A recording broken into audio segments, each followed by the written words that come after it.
Well, it's a much better performance because if you look at the expectations of Ghanaians and if you look at the enthusiasm in the game, even the tactic, the way the boys were moving, because movement in the game is very critical.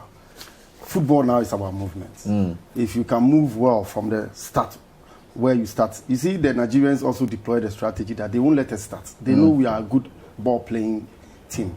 So they always make sure they won't let us start. So they were pressing and fouling. Whenever we pick the ball, you see that Amate will open up, Jiku will open up, Idrisu will come to the back to pick the ball.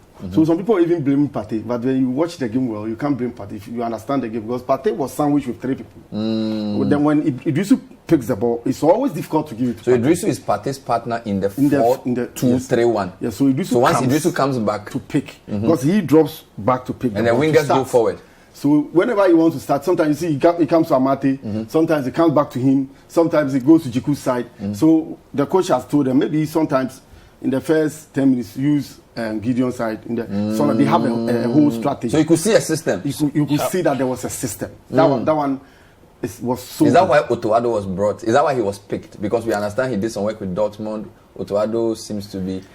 What was the remit? Because they're part of the GFA, right? Main reason why he was picked, first of all, was because of the fact that he was more familiar with the boys. He has been with them. He knows most of the boys.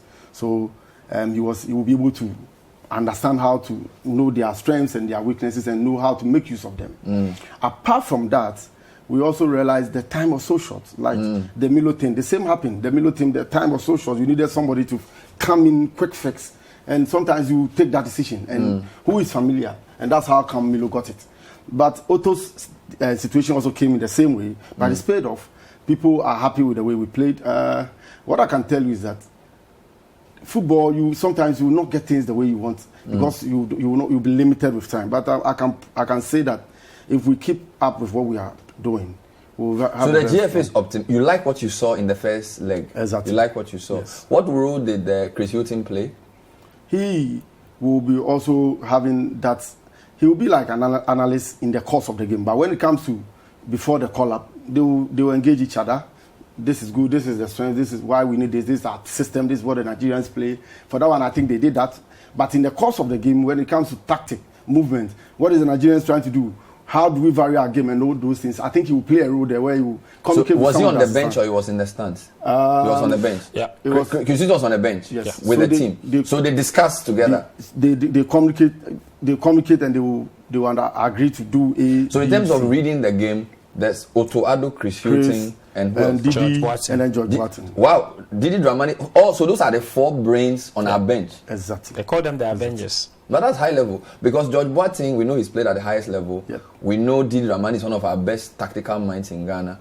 We know what Chris Wilson has done with Brighton and all the teams, Newcastle. So these are the 4 who not just pick the team but also decide strategy as the game proceeds. Exactly. And that's very crucial. That is one thing about football. If you don't have people who can read the game well and vary the game and try to change tactics and try to change movement and all that, you can be in trouble. If you look at this game, there were some instances that we lost concentration a bit and they nearly punished us. And those things are key. And I'm hoping that will never happen. And if it doesn't happen in Abuja, it's possible what some of us have seen will happen, that a 1-0 or a 1-1. So if we don't make mistakes, we think we will beat the Nigerians? Or we'll draw? There are mistakes everywhere, but you will limit it. And it's in games like this, one thing that I'm happy about is the fact that the young ones, the ones who've not played before, who've not seen that, what we wish for. I came here, I told friends that this is what I wish for. I want us to use the spirit of Baba Yara, the fans, and we got it. And I think I need to thank the fans of Kumasi, the media. Kumasi came through for us. It was super, and I was overwhelmed. Yeah. And it's like, Charlie, thank you, Ghana. You did it for us, and we're so proud. We are going to. I told you we're going to resurrect bring back the love from that day, and everybody accepts that. That day means.